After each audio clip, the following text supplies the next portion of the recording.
therefore, the big powers do not like to see a strong Secretary General at the helm of the organization, for obvious reasons. I indicated that they don't like surprises. It's like a business person. A business person likes to know that certain things are certain in the next 6 months or a year. The enemy of the business is uncertainty, right? Uncertainty. The same thing with the P5s. The major powers do not like to have a Secretary General who takes certain action without consulting them or without previous agreement with them. So they don't like a strongly minded Secretary General. Therefore, you had Boutros Ghali. Why Boutros Ghali was such a unpopular Secretary General? Not among the people maybe, but among the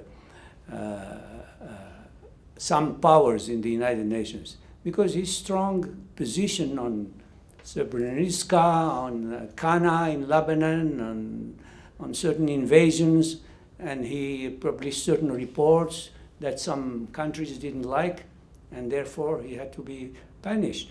And this is not, as I mentioned and indicated before, the veto is not a negative vote, an instrument we just use like that anytime. It's a major policy decision to protect certain big interest. Well, I think that's the end, and I want to thank you very much for your attention, and by the way, for your very stimulating questions. And thank you very much, Mr. Abbadi, for your... And I look forward to mingling with you at the reception. Yes, and also maybe we hope that with the new Secretary General, your book will be in the bookstore. I hope it's not too late, right? I hope. By the way, One wholesale. by the way, this book is sought after. 3 ambassadors wrote to me. One of them said, I would not name them, this book, not only I read, but I'm going to put it on the shelf in the mission for my colleagues in the Security Council so they can refer to it whenever they need it.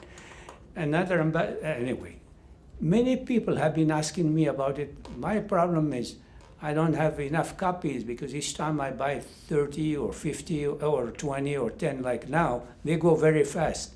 And it's very difficult for people to look at the UN from inside and outside and be open-minded about it. That's what I do. This is why, for political reasons, the bookshop will not carry it. But I don't blame the bookshop. I know the bookshop. I know what it is. It's a political decision because it's a decision by the head. And I said it in the briefing. I didn't hesitate to say that, as you know. I said that the head of publication and sales in the DPI wrote a letter to ban this book from the bookstore. So if ANCA stands for freedom of expression, and I'm sure we do, I think this is a matter that can be taken up by our association. Yes, and the proof is that we presented the book here, and maybe you're going to sell it a lot from your office.